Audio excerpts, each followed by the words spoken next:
Question 1, Core 1, Basic Equations. Press pause, let's write this question down. This is an interesting question, comes up quite a lot. A grade 4 2 marker. Press play when you have found the value of x. So this question is called double swap, and you'll find out why we call it that in a second. First of all, let's look at these two steps, step 1 and 2, which we always apply to any basic equation problem. So first of all, let's do this. Let's create these boxes. Now the green boxes are going to denote x terms, and that's throughout the whole video, and the red ones will be the numbers. So that's step 1. Let's define the boxes on both the sides of the equal sign. We could say basically from step 2 now, the golden rule is this: we want all the green bits on the left, or the x terms rather, and all the red bits, or the numbers, on the right hand side. This is the golden rule over here. So the golden rule, x is on the left, numbers on the right. Okay, so 6x, is that okay on the left hand side? It is, it's an x, so we leave it there. The plus 2, no, that's a number. We only want x's on the left hand side. So we're going to shift this plus 2 to this side, and that will become a minus 2 in a second. The 4x, is that okay on the right hand side? The plus 4x, no, it should be moved to the left hand side because all the x's go there. It will become a minus 4x. So minus 4x over here. And the plus 10, is that okay on the right hand side? It is, it's a number. It's going to be there. So it'll be basically 6x minus 4x equals 10 minus 2. It's double swap because we're swapping both these x and numbers simultaneously in one go. So make sure you understand this, okay? These are all the green boxes, all the x terms we want, and all these other numbers over here. So this is the golden rule, basically. Second step. Once you have this, simply just simplify your terms. 6x minus 4x is 2x. 10 minus 2 is 8. 2 times what gives you 8? It'll be simply x equals 4. And that is your answer. If you want to test it, you can plug it back into your original equation. You don't have to. We'll do it really quickly just to test it for this question. The rest of them should follow this little method as well. So 6 times 4 is 24. 24 plus 2 is 26. 4 times 4 is 16. 16 plus 10 is 26. Check. 26 is irrelevant what the number is, but the fact is that a number will equal a number is enough to get you by that this is the correct solution. Question 2, Core 2, Basic Ratios. Press pause, or let's write this question down on a piece of paper, parts A and B. It's a grade 4 3 marker. Press play when you're ready. Now this question, it says ABC is a straight line. The ratio of length AB, let's call this a different color perhaps, let's call it green, AB, to BC is 2 to 5. So AB represents 2 units. And let's say BC represents 5 units. BC, okay, this BC over here is 60 meters. Work out the length of AB. Now this question is a bit different from the first question because this is actually called single ratios, okay? Not total, like Core 1, it's single. And the reason why is because you're given one piece of information over here, i.e. in this case BC, with respect to these units, and that BC only represents one bit, i.e. the 5 units.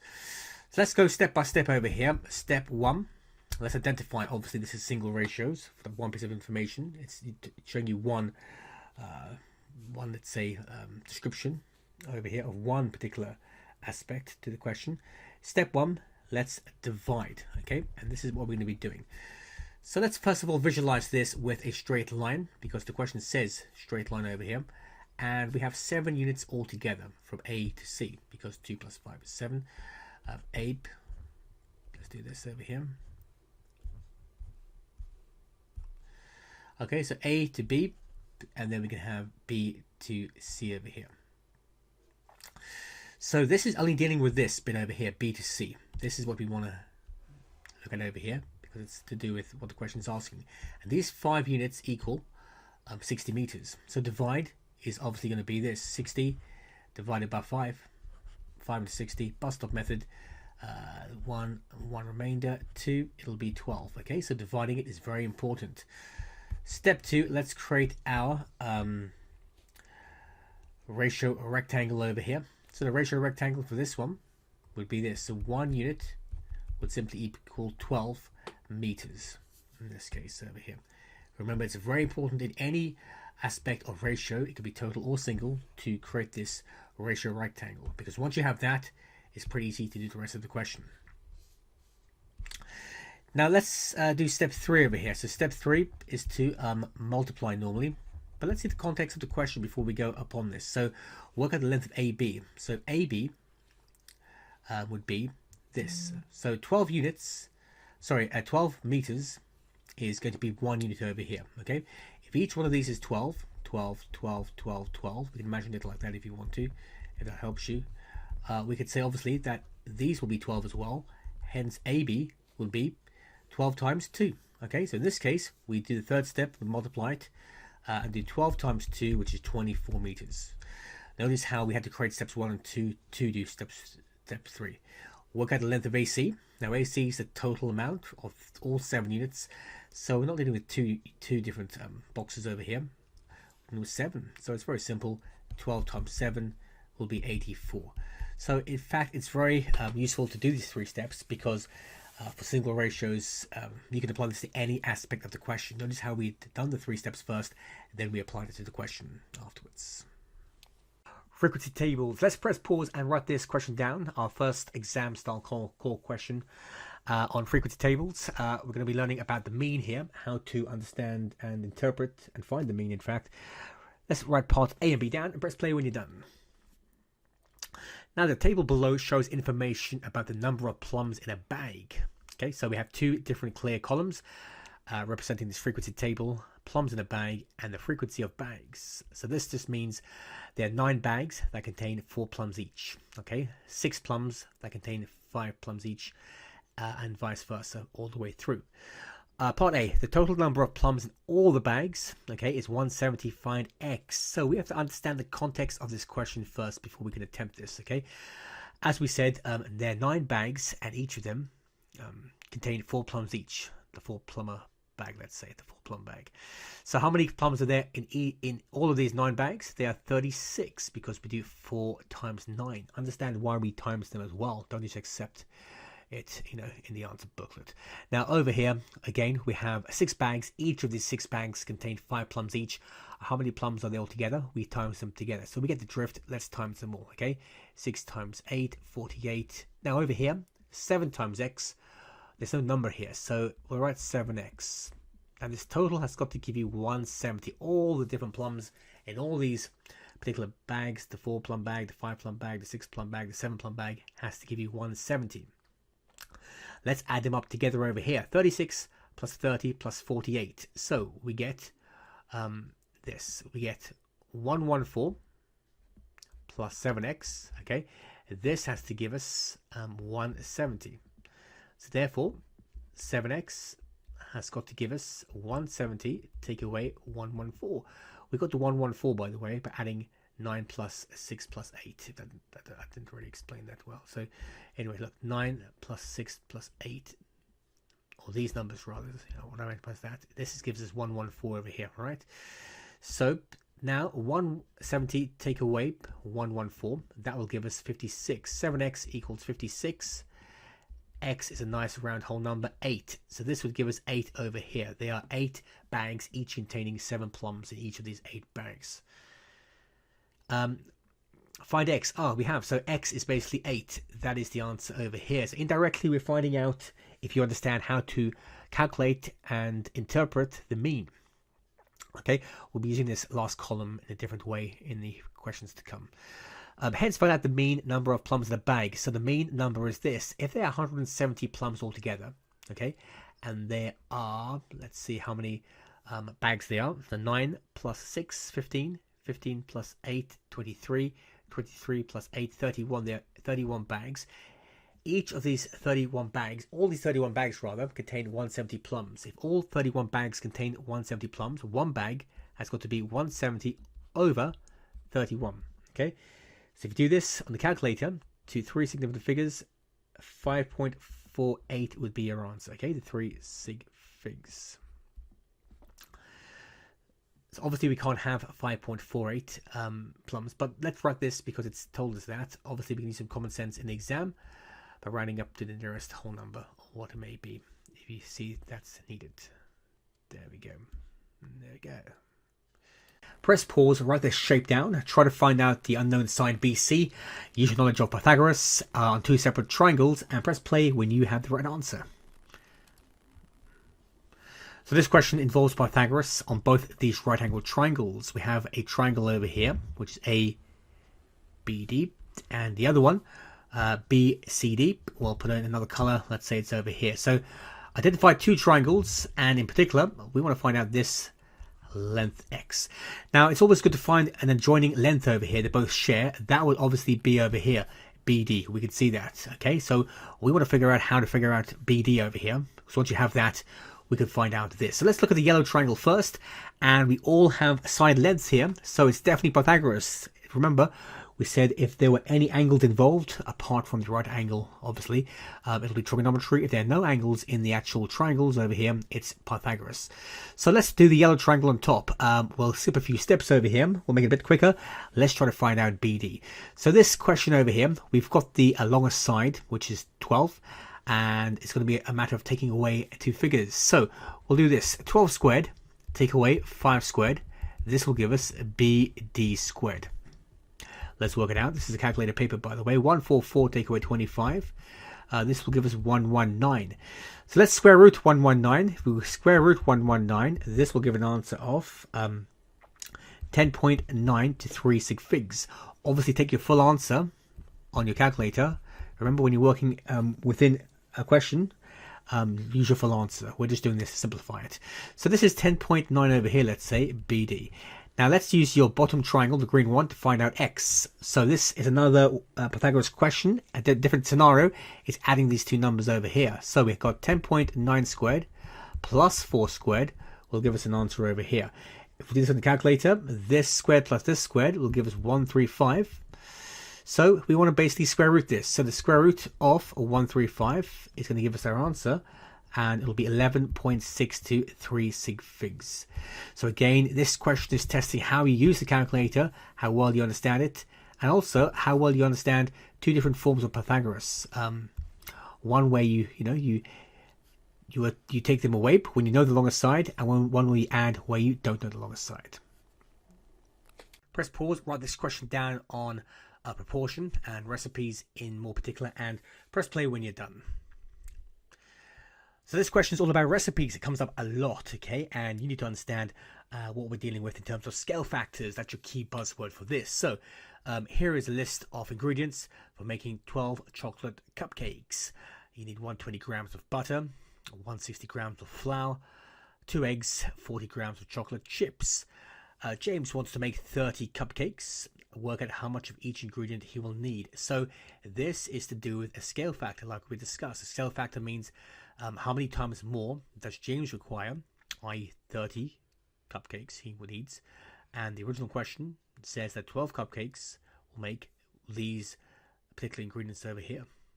Okay, so the scale factor, this is a very simple way of doing it. It's saying what do we multiply to get from 12 to 30? What's your scale factor for that? Now, if you do this, it'll always be the bigger number over the smaller number. So it'll be, let's write it over here. Let's write it over here.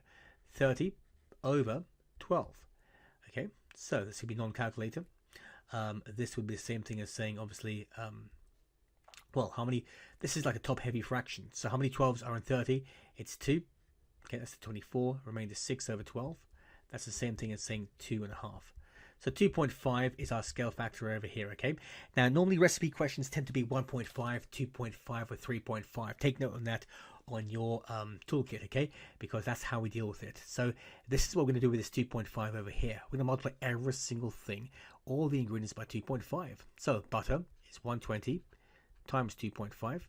So again, you need to do this, obviously, without a calculator. So if you do this, we're going to get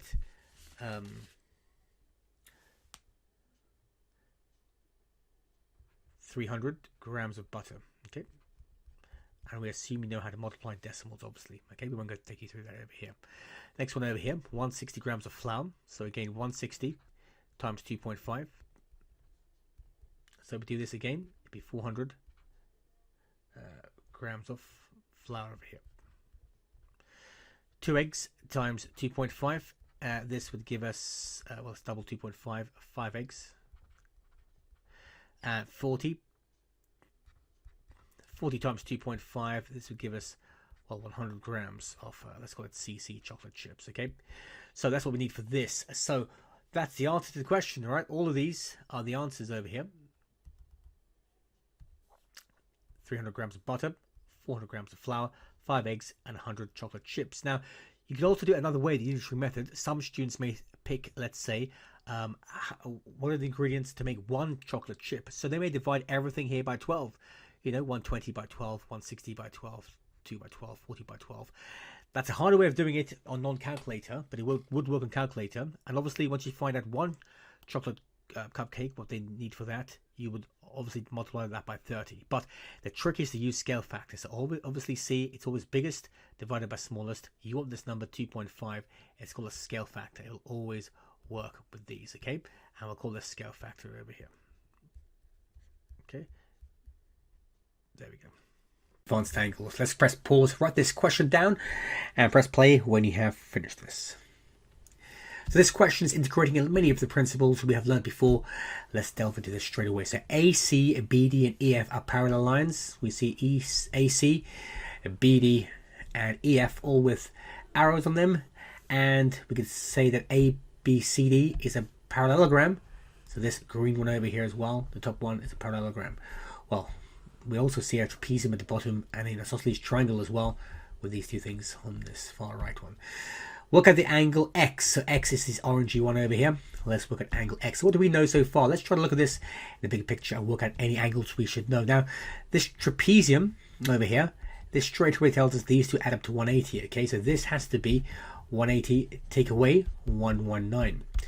So if we do that, a bit of mental maths over here, 10 take away 9 is 1, 7 take away 1 is 6. So it's 61. This is 61 degrees, okay, angle BDF. What else do we know from here? Well, this parallelogram, we could say as well, these two, 128 plus something, will give us 180 as well. They're both supplementary. So 180 take away 128, this will give us 52 degrees in the same way we did before. I didn't do the working out there. Now, how do we find out this? Now, this is an isosceles triangle because we have two lines over here. So the question is, how do we find out this angle over here? We want to find out this. If we know this one, we know that this one is the same as well. So how do we do that? So the question is, let's try to figure this out. Now, this is a straight line, okay? We want to find this yellow one over here. A straight line we have. That should be quite apparent because we have FDG being a straight line. So therefore, we could say 61 plus 52 is going to be 113, and 180 take away 113. This will give us the answer for this. So the same way we did before, 10 take away 3, 7, 7 take away 1, 6, 67. This is 67 degrees, angle CDG. Isosceles triangle, so that's 67 as well, the two base angles, these two yellow ones over here. And therefore, this top triangle must be 180 take away double this. So 180 take away 134. We got 134 by obviously doubling 67. So this will be 7 over here, a 1, 6, and this would be 6 as well. Sorry, this would be actually 4. 7 take away 3 is 4. 46. So this is going to be 46 degrees, and that's your final answer. So show the working out, 46 degrees. You can't really go wrong with going step by step of what you know from the question. It's very much called chunking, as we do in maths memory. Chunk up the question, look at what you know, and work backwards to get that value of x. Simultaneous equations. Press pause, let's write this question down, find x and y, press play when you are ready. Now let's find out x and y. Here we have an advanced style of a simultaneous equation. And the way we identify the difference between a basic and an advanced simply has different coefficients, let's say on each of the variables, different numbers on x and y. Let's look at this. Now we want to make the, let's say the coefficients the same on either x or y. How do we do that? Because they'll always be different in an advanced question. Well, this is how we do this. Now, first of all, let's choose if you want to look at the x's or the y's, okay, to make them the same. Now, a little trick over here. We're going to look at the top equation over here and think, what can we multiply this by to make it look like this 4 over here? That's a much easier way of doing it like this. So we're going to create a new set, number 1 and number 2. We'll call this a new, okay? This is the only new step we do for advanced simultaneous. We're going to multiply everything here by 2 and everything here. In hindsight, we're going to get this to a 4y. Hence, we could eliminate those with the same coefficient. So everything over here, let's times it by 2, by 2, by 2. 4x times 2 is 8x. 2y times 2 is plus 4y. 11 times 2 is 22. Over here with the second equation, 5x times 1 is 5x. In fact, you can just write it the same because everything times 1 is simply itself. So this stage should be familiar to you. This looks like how the basic style would look like, i.e. we have the same coefficients on the y variables. Let's think to ourselves, how can we eliminate the y's now? So this is simply a minus over here because 4y take away 4y is 0y. Let's take away all the respective columns together and let's do this together. Now 8x take away 5x is 3x, 4y minus plus 4y forward slash 22 take away 13 is 9. Hence 3x equals 9, x equals 3. Now that's the first step. We've found out the value of x. Let's find out y by subbing it into our original set of equations. You could sub them into the new ones, but that would be a lot more cancelling down, so always do it on the first set. That's what we advise here in maths memory. So let's find out which ones looks easier. I think number 1 looks slightly easier in this case because of the lower numbers. It doesn't really matter which one you sub it into really. So let's sub it to number 1. So wherever we see x, we simply plug in 3. So it's 4 times 3. Remember that 3 there is the 3 over here. Plus 2y equals 11. 4 times 3 is 12. So 12 plus 2y equals 11. Let's get all the x's on one side, all the numbers on the right. So this plus 12, let's shift over to the right hand side to make 11 minus 12. 11 minus 12 is minus 1. Let's get this into a fraction. Now this number, this coefficient will always be underneath because you're timesing it by 2. On the left, you do the opposite, you divide it by 2. Y equals minus 1 over 2 or minus 0.5, whatever you prefer. Let's write minus a half as a fraction. That's the same thing. Okay, so that's how you do advanced style simultaneous equation. Look back at that. The only extra step is this one, as we said, but it's pretty much the same thing as basic, but it's shifted up to a grade 5.